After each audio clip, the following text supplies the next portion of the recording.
안녕하세요. 닥터 유 유태우입니다. 오늘의 주제는 뉴스도 상품이다입니다.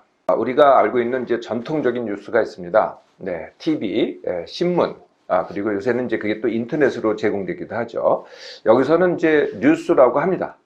그런데 이제 뉴스만 뉴스가 아니고요. 뭐 시사, 교양, 다큐, 이런 것도 사실은 알고 보면 다 뉴스죠.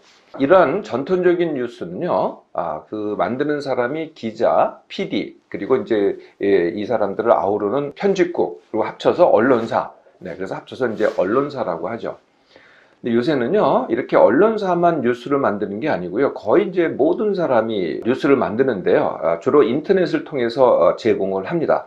뭐 유튜브, 그다음에 인스타그램, 뭐 페이스북, 트위터 또는 블로그, 이런 걸 통해서 제공을 하죠. 그리고 이제 책하고 잡지도 보면은요, 뉴스가 많습니다.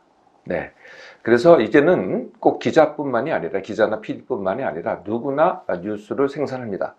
그 중에는 물론 이제 전문가들도 있죠. 그런데요, 이 뉴스도 이제는 상품입니다. 상품이라고 하면은 사는 사람이 돈을 냅니다. 그 상품을 사기 위해서. 그리고 이제 만든 사람이 돈을 벌게 되는 거죠. 이런 걸 직접 상품이라고 합니다. 그래서 사고 파는 사람들 사이에 그 상품의 가격이 매겨지고요. 그 상품의 가격을 바탕으로 사고 파는 게 이루어지게 되는 거죠. 근데 뉴스는 이제 그게 직접적이지 않죠. 그래서 이제 간접 상품이라고 하는데요. 우리가 뉴스를 보잖아요. 그러니까 뉴스 하나하나마다 우리가 돈 내고 보지는 않습니다. 근데 뉴스를 보면은 뉴스를 만드는 사람한테 수입이 생깁니다. 다들 알고 계시죠? 광고, 협찬, 기부, 이런 방법을 통해서 수입이 생기죠. 그리고 또 어떤 뉴스들은요, 뭐 직접적인 구독료를 받기도 합니다. 그런데 요새 만들어지는 뉴스는요, 이렇게 수입 말고도요, 다른 이익이 주어집니다. 어떤 이익일까요? 크게 이제 세 가지인데요. 첫 번째 유명세, 두 번째 영향력, 세 번째 세력화라는 겁니다. 유명세라는 것은 그 만드는 사람이 그 만든 뉴스 때문에 더 많은 사람이 보면은요, 그 사람이 유명해집니다. 유명해지면은 그 사람한테 출연 요청이 오고 강의 요청이 옵니다. 그래서 수입이 더 생기게 되죠. 영향력은요, 그걸 보는 사람들의 생각에 이 사람의 생각이 영향을 미치는 겁니다. 그걸 통해서 또 다른 힘이 생기는 거거든요. 이익이 생기는 거거든요. 세 번째가 이제 세력화입니다. 이 사회에 어떤 세력이 있습니다. 그 세력을 위해서 뉴스를 만들어냅니다. 그러면 점점 세력화가 되겠죠. 세력화의 세력을 이끌어가는 그런 이익을 얻게 되는 것이죠. 뉴스도 상품이다 보니 많이 팔아야만 그것을 만드는 사람이 먹고 살게 됩니다. 그래서 우리가 이제 상품을 갖다가 많이 팔아야 되면은 우리가 이제 판매량 뭐 몇 개를 팔았다 이렇게 얘기하잖아요. 뉴스도 마찬가지입니다. 뉴스를 얼마나 많이 팔았냐를 보는 지표가 뭐 신문 같으면은 발행 부수, TV 같으면은 시청률, 정말 이제 시청률이 뭐 몇 퍼센트다에 대해서 정말 뭐 거의 목숨 걸지 않습니까?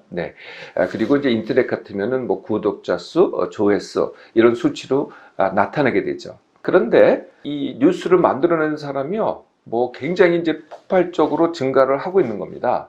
그래서 너나 나나 다 뉴스를 만들잖아요.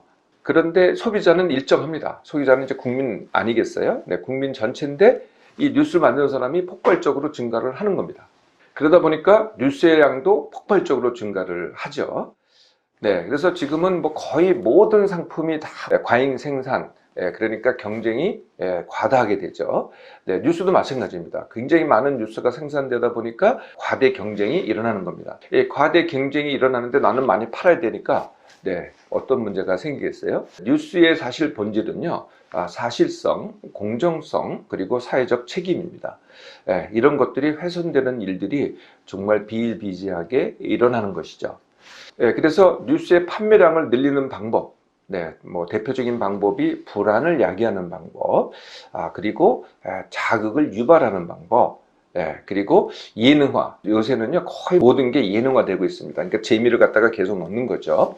시사, 그 다음에 교양, 다큐가 이제 점점 예능화되고 있고요. 조만간요, 뉴스도 예능화 될 것 같습니다. 인터넷은요, 또 다른 방법을 이용합니다. 그게 뭐냐면은 알고리즘을 사용해서 더 보게 하는 방법이거든요. 내가 하나를 봤는데 그 밑에 내가 관심 가질 만한 것들 갖다 계속 띄워줍니다.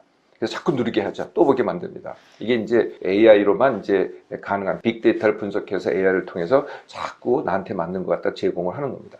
불안을 야기하는 대표적인 게 이런 겁니다. 되게 뉴스에 보면요, 사례가 나옵니다.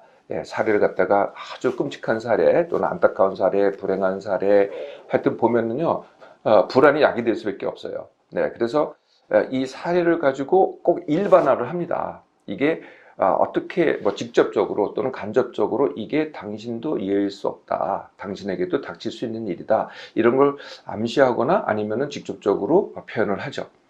이걸 뭐라 그러냐면은 사례의 일반화라고 합니다. 대부분의 뉴스가 이 사례를 일반화합니다.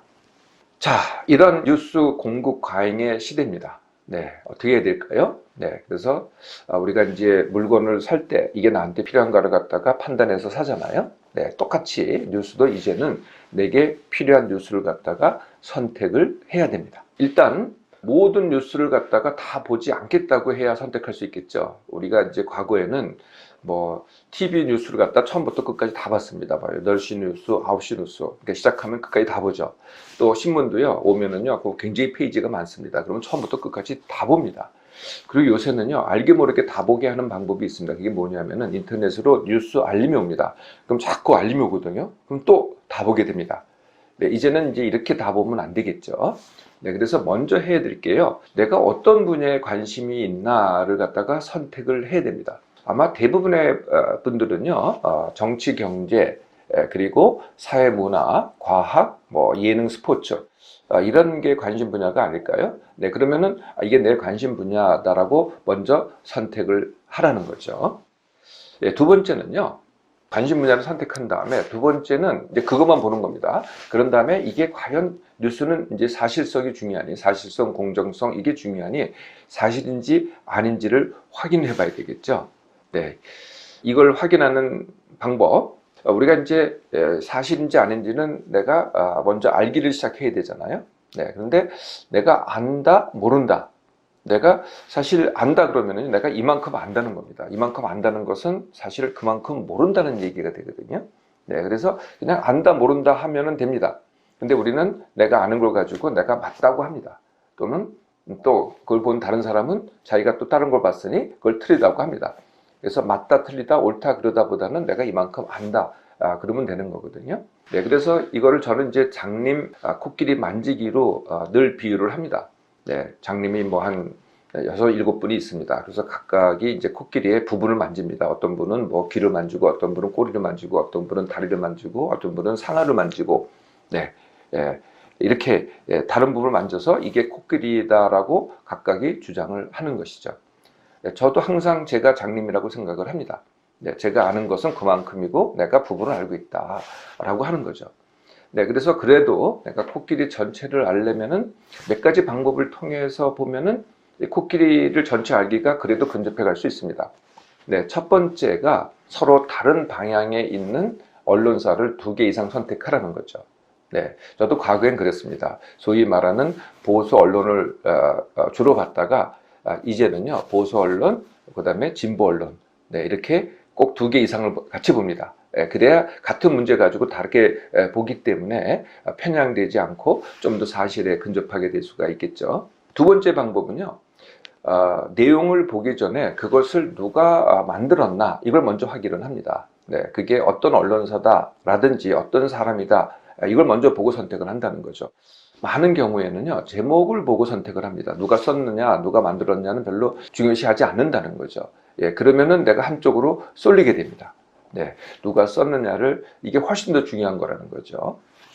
세 번째 방법은요, 우리나라 언론만 보지 말고 다른 나라 언론도 보라는 거거든요. 이게요, 각 나라 언론마다 또는 각 나라 뉴스를 만드는 사람들마다 그 국민적인 그 편향성이 있습니다. 우리나라는 이런 편향성, 일본은 이런 편향성, 미국은 이런 편향성, 이렇게 다 각각의 편향성이 있다는 거거든요. 아까 제가 성향 2개 이상을 보라는 것과 마찬가지 방법입니다. 이런 경우가 있죠. 왜 다른 나라에서 만들어진 뉴스를 갖다가 우리나라에서 우리나라 언론사에서 그것을 인용해서 보도를 합니다. 네. 이렇게 보시지 말고요. 직접 보시라는 거예요. 이렇게 인용해서 보면은요, 이것도 사실 또 편집이 됩니다. 또 이게 다르게 해석될 수가 있거든요. 그래서 가급적이면은 직접 보시는 게 훨씬 더 사실에 가깝게 볼 수가 있게 됩니다. 네, 그리고 이 사실을 확인하는 이제 사실은 조금 어려운 게 하나가 또 있는데, 그게 뭐냐면은 현재만 보지 말고 과거와 미래를 같이 아우르기. 이게 조금 어려운 부분이긴 합니다. 네, 이거는 그냥은 잘 안 나타나고요. 역사와 과학을 통해서만 나타납니다. 네, 그래서 좀 역사에도 관심을 가지시고 또 과학에도 관심을 가지시고 하면은 현재 일어난 일을 조금 더 편향되지 않게 이렇게 해석할 수 있는 거죠. 제가 그것을 어떻게 하고 있는지를 한번 보여드리고자 합니다. 이것도 제가 뭘 한다 그러면은 이건 닥터만 할 수 있는 일이야, 아마 그렇게 얘기하시는 분이 많은 분들이 그럴 것 같습니다. 그래서 꼭 저를 따라 하시라는 건 아니고요. 그냥 이렇게도 할 수 있다 라는 걸 제가 보여드리고자 합니다. 저는 모든 뉴스를요, 이렇게 스마트폰을 가지고 합니다. 네, 그 스마트폰에는 제가 크게 5개의 아이콘을 이렇게 선택을 해놨죠. 이 5개의 아이콘은 각각 이렇습니다. 첫 번째가 네이버입니다. 네, 네이버에서는 당연히 뉴스, 그 다음에 경제, 그리고 과학을 선택을 합니다. 근데 네이버 뉴스는 이제 여러 개를 갖다가 포탈이기 때문에 종합하잖아요. 그래서 이제 그걸 선택하더라도 제목을 보고 선택한다면 누가 썼는지를 또 저는 또 봅니다. 네, 그래서 이제 거기서 발췌를 하고요. 두 번째 보는 게 미국의 NPR이라는 겁니다. National Public Radio인데요. 그러니까 라디오 방송국인데 이렇게 이제 글씨로도 써놓습니다. 근데 그걸 제가 또 보고요. 세 번째 보는 게 BBC입니다. 영국의 BBC 역시 공영방송인데 이렇게 인터넷에 다 글로 옮겨 놓습니다. 여기에서 선택은요, 세계, 과학, 그 다음에 경제, 그리고 하나 더 선택을 하는데요. 여기에는 미래난이 있습니다. 네, 그래서 미래를 또 미래를 갖다 선택해서 보죠. 네, 이제 하나가 더 있는데요. 네, 이게 이제 아까 제가 알고리즘 말씀을 드렸잖아요. 알고리즘이 희한하게 제가 원하는 걸 갖다가 선택해서 줍니다. 네, 제가 다 세계에 있는 모든 걸 갖다 다 수집하지 않아도요. 네, 그걸 할 수 있는 게 구글 검색입니다. 이 스마트폰은 구글이 있잖아요. 네, 이렇게 생긴 구글이 있습니다. 요걸 누르시면 이제 검색만 있는 게 아니고, PC에는 이제 검색만 있잖아요. 검색창만 있는데 반해서 요 스마트폰에는 검색창 밑에요, 제가 원하는 기사들이 쭉 나옵니다. 한번 눌러볼까요? 네, 이런 식으로요. 네, 제가 평소에 관심 갖고 있었던 분야가 이 사람들이 AI를 통해서 거꾸로 그런 기사들을 발췌해서 제공을 하는 거죠. 그래서 뭐 어떤 걸 보면은요, 1년 전 것도 있고요, 뭐 1개월 전 것도 있고, 물론 가장 최근에 나온 것도 있고 이렇게 봅니다. 그래서 제가 애용하는 것 중에 하나죠. 이 4개를 갖다가 제가 훑어보는데 약 10분 정도 걸립니다. 훑어보는 거죠. 그래서 그 중에서 좀 더 자세히 봐야 되겠다 그러면은 요걸 갖다가 네이버 킵이라는데, 혹시 써보신 분이 있는지 모르겠는데 참 정말 괜찮은 프로그램입니다. 네이버 킵이라는데 저장을 해놓습니다. 그러니까 보고서 네, 요걸 공유하기를 갖다가 네이버 킵에다가 공유하기를 하면은 거기에 다 저장이 되는 거죠. 그래서 나중에 이 저장된 네이버 킵에 저장된 제가 보고자 하는 그 기사들을 봅니다. 네, 그래서 요거 훑어보는데 10분. 네, 그리고 저장된 네이버 킵에 저장된 걸 갖다 보는데 20분. 그리고 하루에 한 30분 정도 뉴스를 봅니다. 네, 저는 TV 뉴스를 보지 않죠. 네, 신문도 보지 않습니다. 동영상 뉴스, 네, 이것도 안 봅니다. 제가 선택할 수가 없잖아요. 한번 그걸 보기 시작하면 끝까지 다 봐야 되잖아요. 그런데 저는 제가 보고 싶은 건 선택하고요. 그것도 일단 글로 된 걸 선택해야지 대충만 볼 수 있다는 겁니다. 동영상 보면 끝까지 봐야 되는 게 문제라는 거죠. 그리고 이제 항상 이게 사실이 아닐 수 있다라는 것을 갖다가 의심을 합니다. 그래서 사실성을 갖다가 확인하려고 하죠. 제가 하나의 예를 갖다가 들어드리겠습니다. 한국의 어떤 언론사에서 이탈리아의 한 언론사의 기사를 갖다가 인용해서 보도를 했습니다.